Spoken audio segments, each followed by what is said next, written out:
मौजूदा सियासी मंजर में यह असदुद्दीन ओवैसी की ताकत है। अरे जालिमो, तुम्हारे हाथ में डंडा है, तुम मेरे को मार के बोले पाकिस्तान को चले जाओ।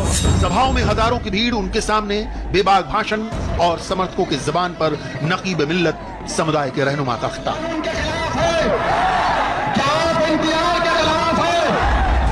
इस खिताब के साथ 50 साल के असदुद्दीन ओवैसी पूरे फॉर्म में दिखते हैं। सीएए और एनआरसी जैसे मुद्दों के साथ तो जैसे उनके हाथ बड़ा सियासी औजार लग चुका है। इनके विरोध में ओवैसी की दलीलें भीड़ जुटाती, उन्हें बोलते हुए बेहद गौर से सुनती। तो इनको तकलीफ इस बात की है कि हम कैसा डंडा उठा लिए और झंडा भी उठा लिए। ये हाल करना चाहते कि मुल्क में रखो इन लोगों को और ऐसा रखो कि इनसे सिटीजनशिप छीन लो इनकी, और हमको मिलकर इस एनपीआर एनआरसी के खिलाफ हमें लड़ना है। वो चाहे तेलंगाना के स्थानीय निकाय के चुनाव हो या 10 जनवरी की तिरंगा रैली, समर्थकों की भारी भीड़ के बीच ओवैसी के भाषणों की गूंज इसी तरह सुनाई देती है। तेलंगाना के स्थानीय निकायों के चुनाव तो खत्म हो गए, अब ओवैसी की तैयारी है तिरंगा यात्रा के साथ व्यापक प्रदर्शन की।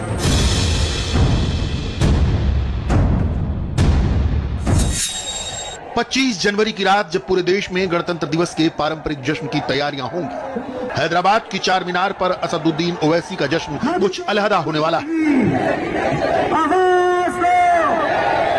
हजारों समर्थकों के साथ ओवैसी रात के करीब 12 बजे चार मीनार पर तिरंगा लहराएंगे। तिरंगे को लेकर ओवैसी अपनी कई सभाओं में ये बता चुके हैं, ये तिरंगा जिस सेकुलर देश का प्रतीक है, हम उसी एकजुट देश के पैरोकार। क्या आप हिंदुस्तान को सेकुलर रखना चाहते हैं? क्या आप भारत को सेकुलर रखना चाहते हैं?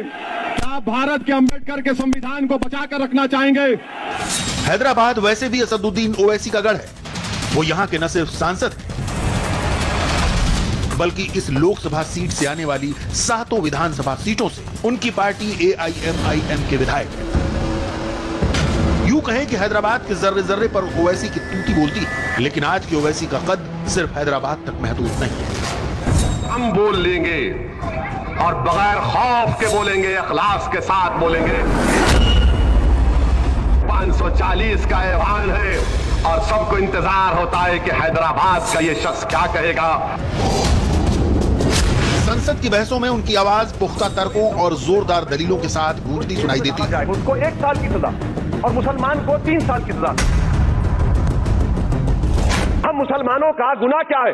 क्या मुसलमान है? मुझे पाकिस्तान से मत लीजिए, अफगानिस्तान से मत लीजिए। एक कानून ऐसा बनाने जा रहे हैं जो मजहब की बुनियाद पर बनाया जा रहा है। ये आपकी सोच है, ये आपका विजन है। मुझे उम्मीद नहीं थी कि इतना बड़ा ब्लंडर स्ट्रेटेजिक सिक्योरिटी के एंगल से आप लोग करेंगे। 16 साल से लगातार सांसद रहते हुए ओवैसी अपनी पैठ पूरे देश की सियासत में पुख्ता बनाई है। मगर इस्लाम के ताल्लुक से, मुसलमानों के ताल्लुक से इस ऐवान को सोचना पड़ेगा। आप जो मैसेज दे रहे हैं, वो बिहार के किशनगंज में भी बोलते हैं तो सुनने के लिए भीड़ वैसे ही उमड़ती है। झारखंड विधानसभा चुनाव में ओवैसी के उम्मीदवार हार के बावजूद चुनावी समीकरणों में सुर्खियां बटोरते हैं। यही हाल महाराष्ट्र से लेकर कर्नाटक के चुनावों तक दिखता है। ओवैसी के नाम पर मिलने वाला वोट सत्ताधारियों को भी सोचने को मजबूर कर रहा है। हम हिंदुस्तान में रहेंगे, शेरों की तरह से रहेंगे इंशाअल्लाह ताला। लोग हमको बोलते डंडे लेके मारे ना, बच्ची पुकार रही हमारी कि मारने वाले बोल रहे पाकिस्तान को चले जाओ। अरे जालिमो, तुम्हारे हाथ में डंडा है, तुम मेरे को मार के बोल रहे पाकिस्तान को चले जाओ। ये पूरा उलटफेर सिर्फ एक शख्सियत की वजह से होता है, असदुद्दीन ओवैसी। ये दिलचस्प है क्योंकि आज जो ओवैसी अपने जोरदार भाषणों के लिए मशहूर है, वो कभी सार्वजनिक मंचों से बोलने में हिचकते थे।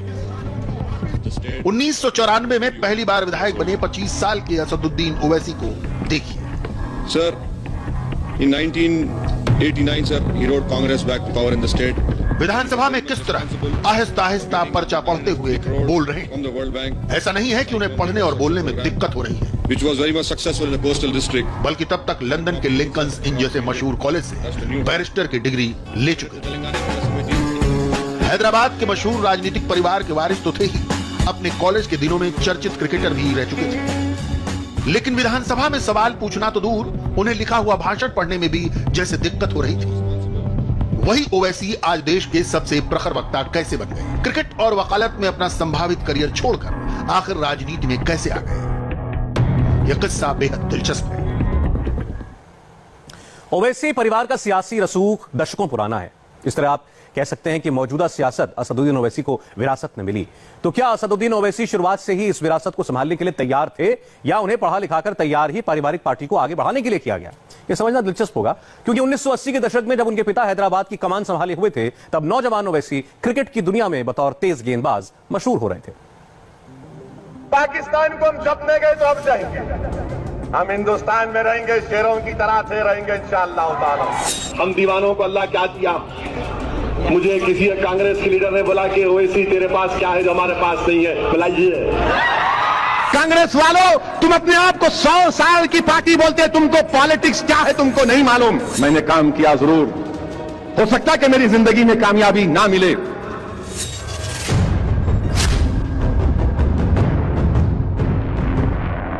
आज भी विरोधियों के लिए किसी बाउंसर से कम नहीं होते असदुद्दीन ओवैसी के बयान। संसद से लेकर आम सभाओं के मंच तक ओवैसी उसी तेवर में खड़े होते हैं जैसे तेज गेंदबाज के तौर पर कभी क्रिकेट की पिच पर धाक जमाया करते थे।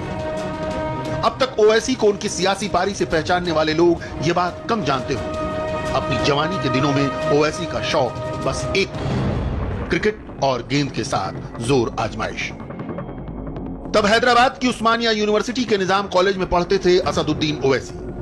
कदकाठी से लंबे तगड़े और दोस्तों के बीच एक दिन टीम इंडिया के लिए खेलने की उम्मीद रखने वाले खिलाड़ी के रूप में मशहूर। अपने कॉलेज के दिनों में असदुद्दीन ओवैसी की तेज गेंदबाजी बेंगलोर यूनिवर्सिटी की तरफ से खेलने वाले वेंकटेश प्रसाद की टक्कर की मानी जाती थी।